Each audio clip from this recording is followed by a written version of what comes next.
I'm going to speak a little bit this morning about the Jena Romantics. I'm not the only one who will be speaking about Jena. Jena is sort of ground zero for Romanticism. It's the site of a famous university in center of Germany. And at the turn of the 19th century, there was a group of poets and philosophers and theologians who more or less set the agenda for European Romanticism. Their influence spread far and wide through Britain, France, Europe, into America. But they were really at the cutting edge of it. And at the center of it was F.W.J. Schelling, among others. I'll say something about Schelling and about Jena in general. So these were young people who were inspired by the French Revolution, that a new age had dawned for humanity. And they were also people who were extremely critical of the rationalism of the previous century. And so there was all of those familiar tropes of Romanticism originate there. You know, the emphasis on feeling over reason, the sense of immediacy, the fascination with the pre-modern past. But at the same time, they were also scientific people, and that they were deeply involved in research at the time. And this is one of the paradoxes I want to look at, because at the center of Jena was a man named Fichte, who was a philosopher who very much understood himself to be carrying on the Enlightenment project. And they were all attending Fichte's lectures. And something about what Fichte was doing with radicalizing the Enlightenment project, something about his work had inspired them. So while they were Romantics, they were not abjuring reason or rejecting the project of science or rejecting even the European project. Quite the contrary, they were trying to rethink it otherwise. And I think one of the things we'll see as we go through this morning's session on Jena Romanticism is how sophisticated and complex Romanticism was in its origins. Yeah, we spoke about feeling. I said something about feeling and about the fascination with the past. But of course, the center of it all was the reevaluation of nature. Nature not to be conceived now as something that is simply there for us to use.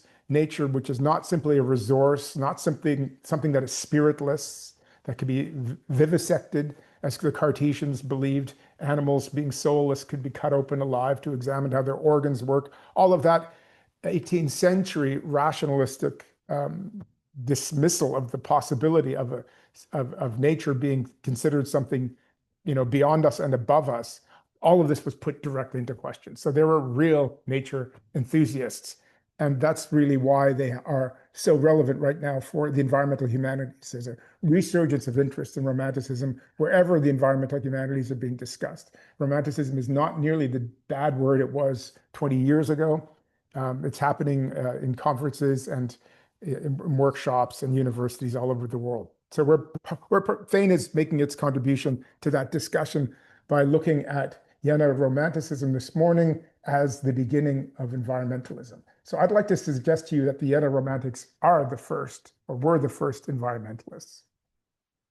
And that is because environmentalism is a distinctively modern movement. Far from being a reactionary or nostalgic effort to return to the old ways, to a golden age when humans ostensibly lived in harmony with nature, environmentalism presupposes certain modern conceptual structures. Above all, the subject-object distinction is the two basic modalities of being.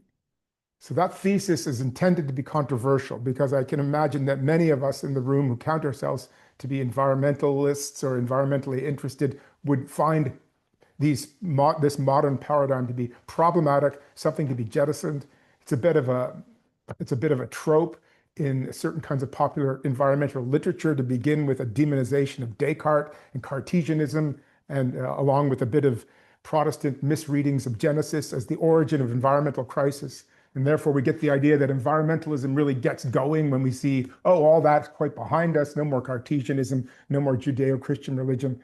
Well, in fact, if we go to Jena Romanticism and we see them as the first environmentalism, we find that the situation is quite more complex. That aren't quite on the contrary, they're not jettisoning this Cartesian heritage, they're radicalizing it. They're not abjuring their Jewish Christian heritage, they're rethinking it. And they do not understand themselves to be anything other than modern.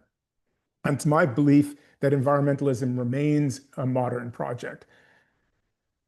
For example, the first to use the term environment in a scientific context was Jakob Johann von Uexküll in the early 20th century. And if we look at why Uexküll coined this word Umwelt as a scientific term in biology, we'll see how deeply modern the thing is. So Umwelt, environment, coined by Uexküll in his examination of the diverse life worlds of various organisms. He hypothesized that a living creature, every living creature lives in a different world, perceives its world differently on the basis of its needs and its sensory capacities and its environmental niche. And so to generalize one kind of indifferent spatio-temporal continuum that all creatures are sort of inhabiting in the same way was to miss the ways in which animals belong to their environments.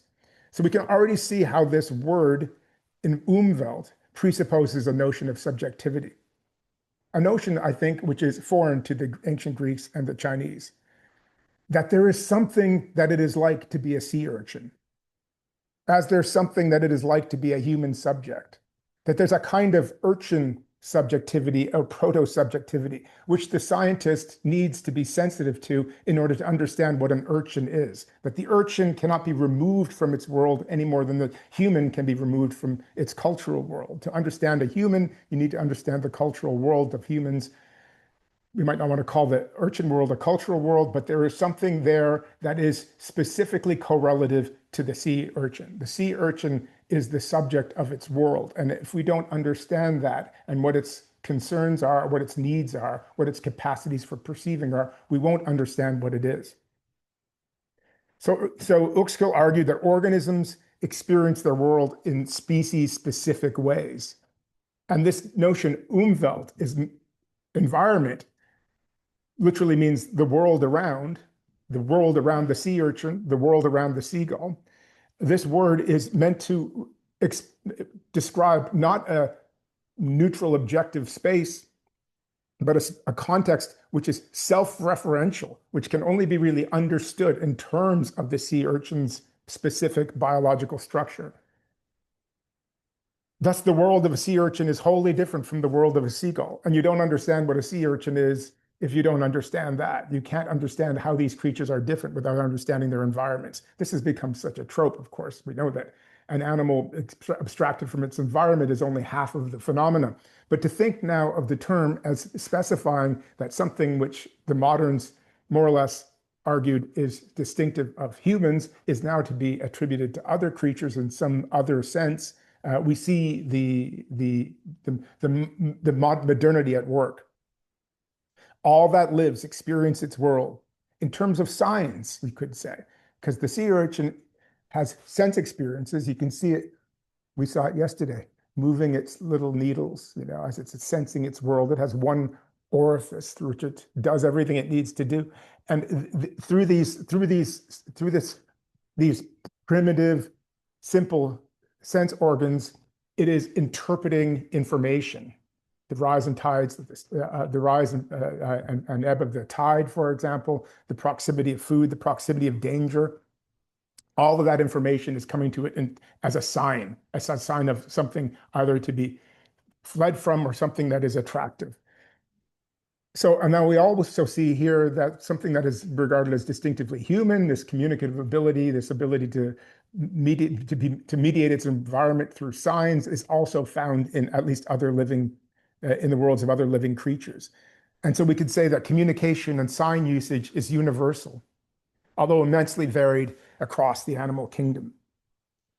So it's not only the idea of natural environment that is relatively recent in human history, the idea of nature itself, at least in the sense used in phrases such as, we must protect nature, or nature is more than resource.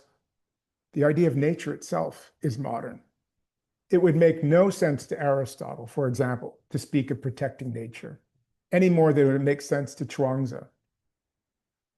Many philosophy students in the room here, you know what the Aristotelian notion of nature is. It's got this ambiguity inscribed into it. There's two senses in which Aristotle uses the word physis, one, or nature. One to speak about the nature of a thing, what a thing is, its essence. So a kind of a very specific and localized sense of nature or physis, and the other to speak of one of the ways in which things come to be through physis, a spontaneous causality, as by distinct from a technical causality.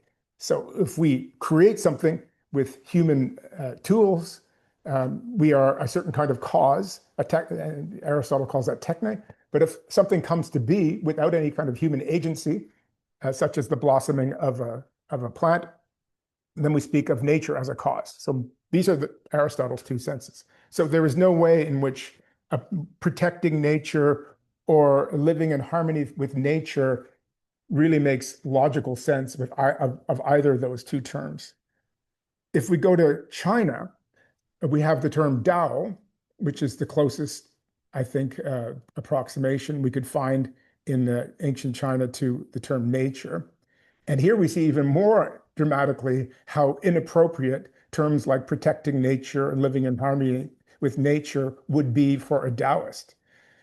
The Tao is not only beyond any human capacity to comprehend, let alone control, it is that which can never be objectified for the sake of knowledge or mastery. It never has been, it never will be.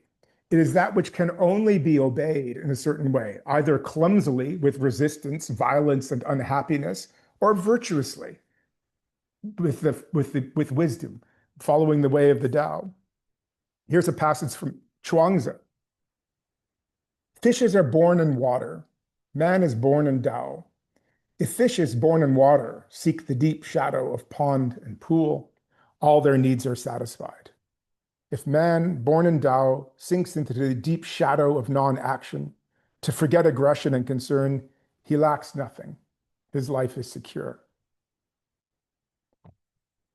So my second thesis, this talk is structured around 15 thesis statements. So my second thesis is the following. Nature was never an object of reverence for anyone prior to modernity, because prior to modernity, nature was never an object. As for Rousseau's noble savages, the so-called prehistoric peoples who ostensibly lived in harmony with nature, Bruno Latour is right. Such people, whoever they were wholly unacquainted with what we call nature. Reverence for nature, of which we've spoken a great deal in the last few days, which I think is the right language for environmental ethics, reverence for nature, environmental virtue, is a partial resolution of the Cartesian crisis. And so it presupposes this much maligned subject-object split that inaugurates modernity. Just as, for example, in a Buddhist context, non-duality in Madhyamaka Buddhism presupposes duality. To revere nature, one must first have passed through the crisis of objectifying it. So reverence for nature is not the overcoming of the Cartesian objectification of nature. It is the survival of it, you could say. It is the transformation of it. It is arriving at that relationship with nature, which is inaugurated by modernity in a new way. The Jena Romantics, the young poets, philosophers, and theologians who assembled at the University of Jena at the turn of the 19th century to hear Fichte lecture, were the first environmentalists, the first lovers of nature in this sense, because they were the first to have passed through the crisis of objectification. They understood that they were, in a certain way, at the threshold of a new era of modernity, that the apogee of Cartesianism had been reached in the form of Kant's critical philosophy and its development by Fichte. So I just want to say something brief for those who don't do the history of philosophy about Kant and Fichte, and for those who do, just to remind us of how, in what sense we could consider Kant and Fichte to be the apogee of Cartesianism. Nature for Kant is nothing but object. It is literally that which is constituted as object for a subject. It is that which is thrown over and against a subject. There are no subjects without objects. There are no objects without subjects. So nature for Kant doesn't mean the universe without us. Quite the contrary. The universe without us for Kant is something of which we can say nothing. Nature for Kant only exists, and this is almost a quotation from the preface to the first critique of pure reason, nature only exists for the human understanding. Nature is in a certain way the Umwelt of human subjectivity. It is constituted for human subjectivity. It doesn't exist for sea urchins, just as the sea urchin world doesn't exist for humans. And so there is no sense for Kant in which nature could be considered anything but an object. And in that regard, Kant is completely on board with the instrumentalist approach to nature of the 18th century. As object, it exists for subjects. It is not something that should be respected. Respect is due to humans alone, to humans who have freedom. Nature, being object, is without freedom. It is literally something that is there for us, prepared for us, available to us, and to be used as we see fit. Which isn't to say that we can do anything we like. There are ethical paradigms on all human action, but the ethics does not derive from anything in the object called nature, but it has everything to do with the subject and his relationship, her relationship to himself. So Fichte looked at Kant's thesis, which is briefly the thesis of transcendental synthesis, and said he could simplify this and summarize this in such a way as to move beyond certain conundrums left in philosophy by Kant. Essentially, Kant was saying that the world, as we experience it, is prepared for us, constructed by us, obviously not by an ego, but by some level of collective subjectivity which we don't have available to us. And therefore, the world or nature is something that we can study with confidence in science. We can achieve universal knowledge of it. We can trust science. This was Kant's motivation, actually, is to banish relativism from science in a certain way. We can trust that science reports on nature and can report on nature and achieve universality and clarity and certainty in its judgments, because nature is precisely that which is the suitable object of science. And it is constituted as such for all of us. If you think of everybody as a universal mind on some basic level, constituting this common world called nature, which science studies here not far from Kant's idea. But Kant left this possibility that there would be a world without us. There'd be something outside of us, that there could be a thing in itself, that the thing as we know it is really just for us. It's called a phenomena. And there must be, he says, something more to the phenomena than its appearance for us. There must be some ground to that which appears.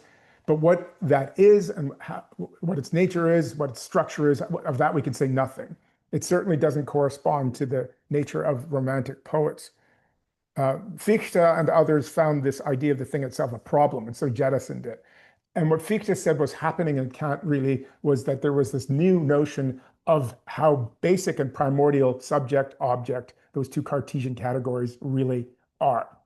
There are really only these two ways in which something can be, and there's nothing outside this dyad. So there is the subject, which is the ground, and there is the object, which is the consequent and product of nature, and there is nothing else. Now, the subject, as we said before, is not the psychological subject or the ego, but it's this transcendental subjectivity which we all are somehow grounded in or participate in. It has mystical overtones, this idea, but I'm not particularly interested in pursuing them right now. I'm more interested in the idea that what is produced or grounded by this collective subjectivity or transcendental subjectivity is object, nature, over and against us. Fichte believes that without such an object, the subject cannot be, because of the dyadic relationship. The subject needs an object, something which resists it, something over and against it, something which it struggles against, something which opposes it, something which negates it in order for the subject to be a subject. So this opposition between the human and the natural, if you like, which is the modern paradigm, is for Fichte inevitable and necessary. There must be some way in which nature confronts us wholly as something other, something strange, and therefore the proper relationship of a human to nature would be twofold. On the one hand, to reduce its otherness to something same, that is, to know it.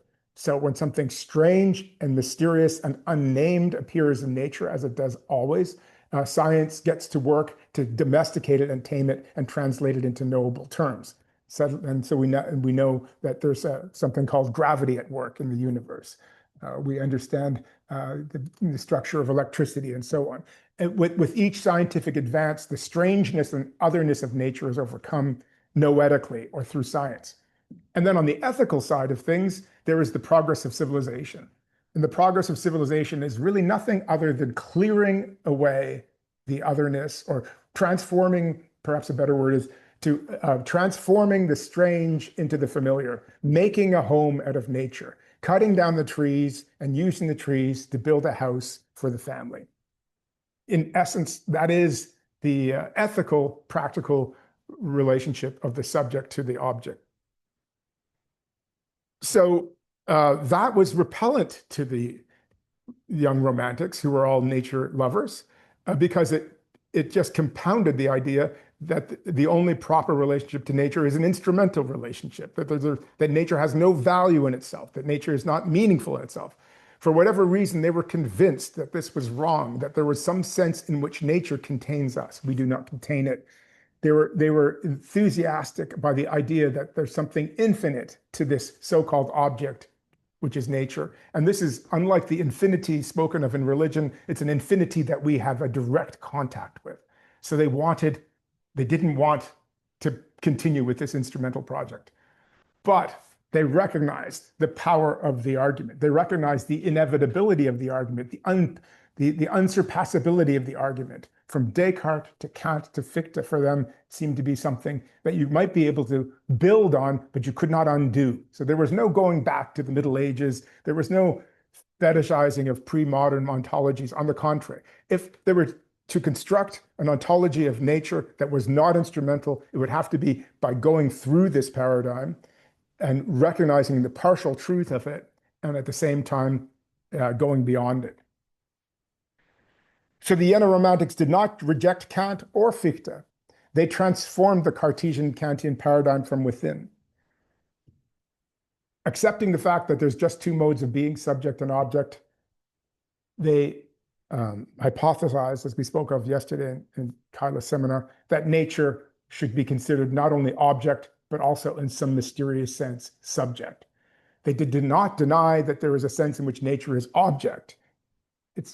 Nature is that which exists in space and time, either locally as a particular natural object or all of the natural objects in space and time, including our bodies. They don't deny that there is a level of nature that is pure object and as such quantifiable and instrumentalizable. But this other Seins modus, this other mode of being, the only other mode of being, subject, on which side all the dignity lies in the modern paradigm, this too, in some sense, has to be ascribed to nature. And it was not simply an arbitrary decision for them. They saw the structure, the possibility for thinking it in Fichte's philosophy. And with this hypothesis, nature as subject, all of nature's products or objects become potentially objects of reverence, not just objects of knowledge, not just objects of instrumental use, but also objects of reverence. And they did this by finding in Fichte, in his philosophy, a thought which Fichte himself did not want. So we go back to Fichte. He said that the subject and the object are mutually implicatory, that there is no subject without an object, and there is no object without a subject. But there is a primacy to the subject in Fichte. The subject grounds the object does not ground the subject. To say that the object grounds the subject for Fichte would be to fall back into what he called dogmatism, into a kind of natural realism which denies human freedom. So that's no good. We're not going there. So there is a order to this relationship. Subject as ground, nature as consequent. But this subject that grounds nature is, as we already said, is not you. It's not an ego. It's not psychological. In fact, it's unconscious. It has to be unconscious because its first product is consciousness in a certain way. By positing its other, its object, it creates the conditions for self-consciousness. It creates the conditions for thinking about thinking. You know, I think, this is a famous Fichte exercise, I think the wall, or any object you like, And then I do another step and I think myself thinking the wall. And thereby I grasp myself as a subject. I think about myself thinking, not thinking a thing, but thinking myself thinking a thing. You can't do it without an object. You need first the object, the anstos, the other, the non-subject. And on the basis of your reflective relationship to that non-subject, that object, you can grasp your own subjectivity. And it is in this way that consciousness itself is born. So for Fichte, this grounding transcendental subject is producing as its first and perhaps last product, self-consciousness, which means that in this original act, this somehow unimaginable, unrecoverable act of constituting an object world through which it could become conscious of itself, the subject, the primordial subject, is not conscious. If the first act of the subject is to produce the conditions for its own consciousness, that act cannot be conscious. So the subject in its most primordial state is unconscious. This was the beginning of the notion of the unconscious in the European tradition. And Fichte didn't want it, but the Romantics, the Jena Romantics, were intoxicated by the idea. Because what Fichte had done is by maintaining the Cartesian dyad, only everything is either a subject or an object, he had decoupled consciousness from subjectivity. It was no longer, therefore, something that could only be ascribed to human beings. There was nothing about the subject that is exclusively human in this sense, if by human we understand self-conscious, free, deliberate, and so on. If this primordial subject is free, it's free in some new way, some new sense of freedom that we haven't yet thought. But most importantly, there's no reason why subject being could not be ascribed to non-human agents. As Joe said yesterday nicely, a subject is not necessarily a being that knows itself, but it's a being that acts. It's an agent. And we see agency in nature. We see agency in sea urchins. We see agency in ants. But even more fascinatingly, we see the whole of nature itself as the product of some kind of act. Nature is endlessly productive. It's endlessly producing diverse beings.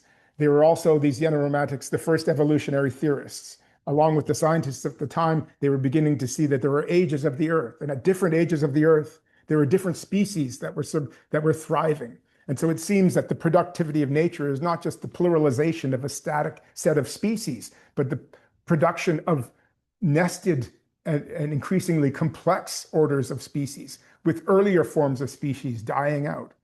And of course, the bones were being discovered now, or they perhaps were always there, but now the paradigm was in place for understanding what these bones, these dinosaur bones and early human remains really signified. Forms of nature which had been left behind as nature progresses endlessly forward in the production of new natural objects. So all of these forms of nature are objects, nature as object, but what produces them cannot be called an object. It is pure activity. And the Cartesian modern paradigm has left us a category for it. It's called subject. And we no longer need to hesitate to use this category because Fichte unwittingly had decoupled consciousness from subjectivity. There was another figure that was important to them in this regard, and that is Spinoza. Spinoza, who really has nothing to do with this modern Cartesian turn in a sense. He's trying to do it otherwise. And we'll leave him aside mostly, except for one distinction which they loved from Spinoza. Spinoza says really that being is, there's only one substance and everything is a motive or an attribute of it. And this substance, this one unity of everything, you can call it God if you like, fine, just don't confuse it with the God of the Bible, or you could call it nature, Deus sive natura. And nature then, for Spinoza, has to be understood in two senses. And he introduced a distinction between nature that is natured, has produced itself, that has produced some kind of finite modality of being, like a sea urchin, and the nature that is naturing, that is always actively producing these things, natura naturans.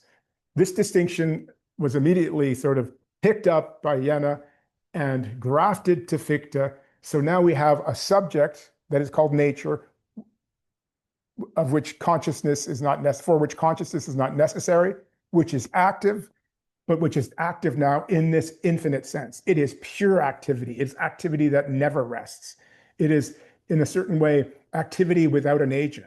In a certain way, its agency is its activity. It's not something that is sometimes acting and sometimes not acting like you are. It is activity itself, infinite activity, infinite productive activity.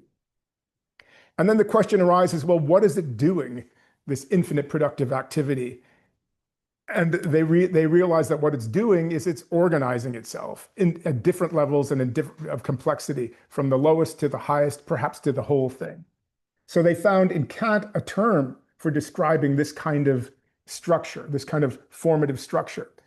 The concept of self-organization is defined by Kant as a specific form of causality, quite different from, let's say, the mechanical causality that you see when you're speaking about, billiard ball causality. An object hits another object and causes it to move. That's pure efficient causality.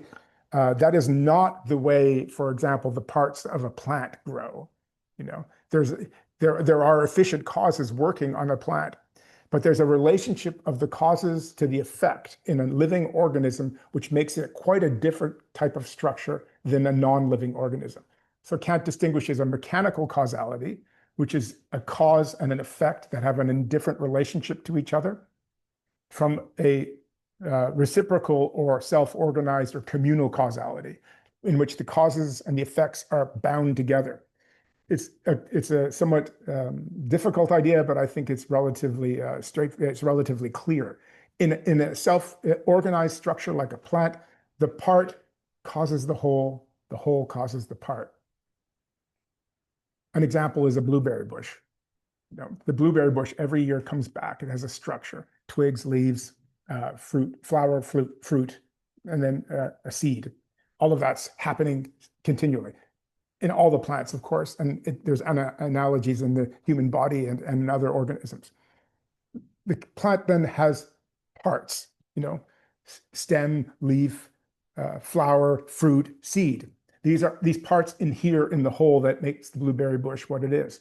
But none of these parts really have any sense, you could say, apart from the whole of which they are a part. They are essential they are essentially defined by the whole of which they are part. To understand what they are, you need to understand what the whole thing is. To understand what a flower, fruit, or a seed is in a plant, you need to understand what the whole plant is.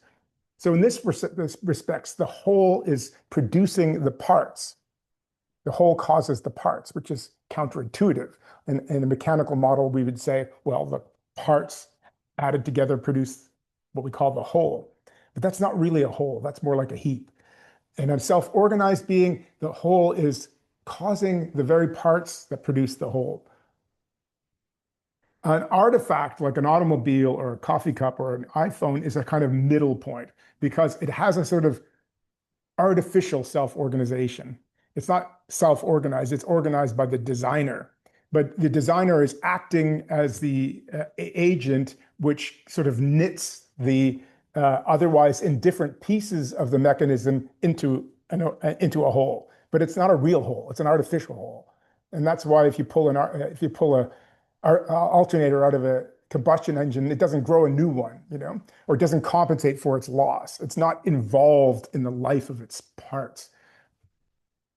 The Jena hypothesis then was that nature not only produces these organisms that organize itself, but nature itself, this infinite agency, this infinite activity of production, should be considered an organism. And then they got very excited because they were all big fans of Plato. And they started to think of the Timaeus, and they started to think of the thesis in the Timaeus that the whole of the cosmos is a body, an organism, and as such, it has a soul. So I think I'm going on and on here. What time is it now? I think That's probably about it. That's the end of it? Well, wrap it up. Okay. So thanks, Barry. Yeah, that is it.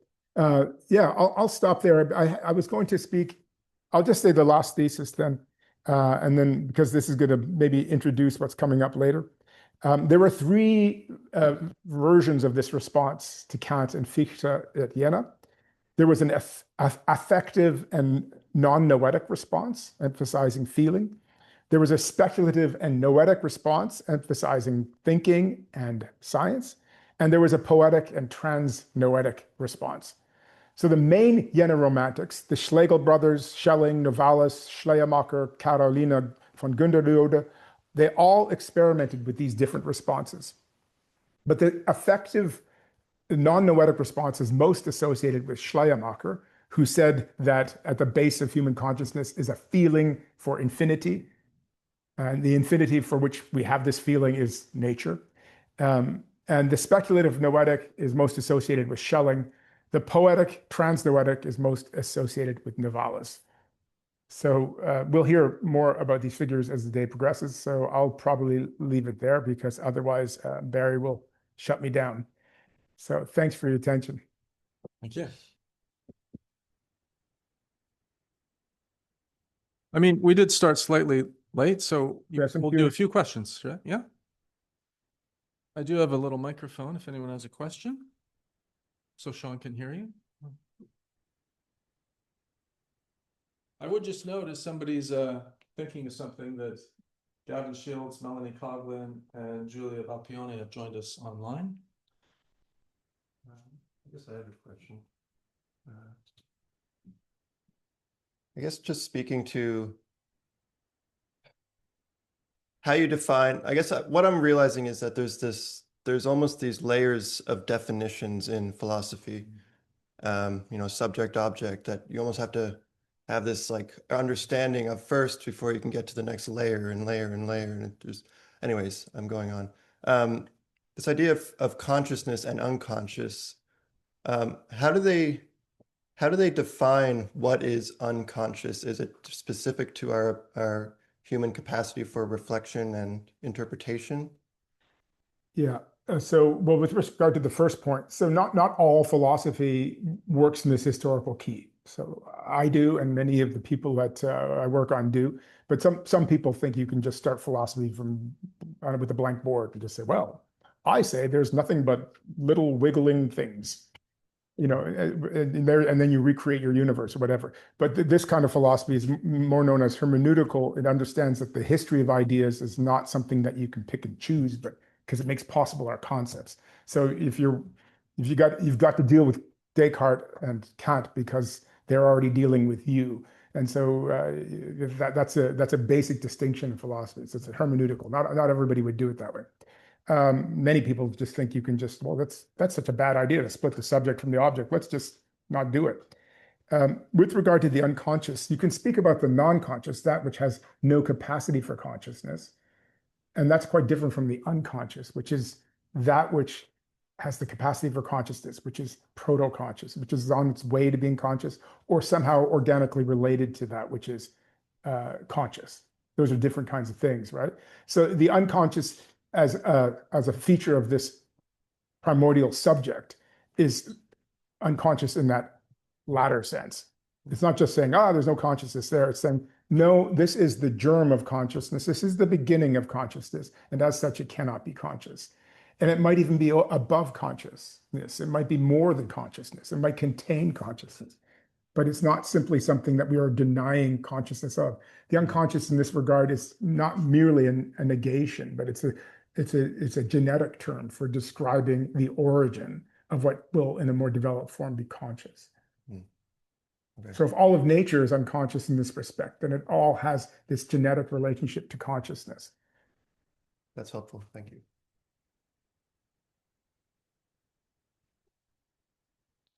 Thanks. This is a bit of a follow-up question on that. I'm wondering whether or not you think that in this sort of paradigm, we need to keep using the term subjectivity or subject in two ways. Because if the Cartesian subject-object split gives birth to or rise to, at least conceptually, an unconscious subject, then we have two subjects. Yeah. And when the subject thinks itself thinking, there's two notions of subjectivity at play. So what do we do with that, and what's our relationship in this? Well, I think that was why Joe's remark was so important yesterday, that what makes a subject subject is a certain understanding of agency, of spontaneous agency, and that seems to me to be the essential feature of subjectivity.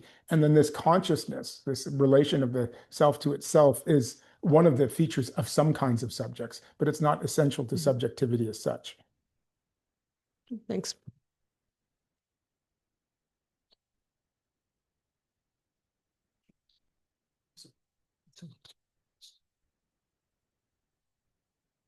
Sean, I struggle to keep up with the terms because I don't.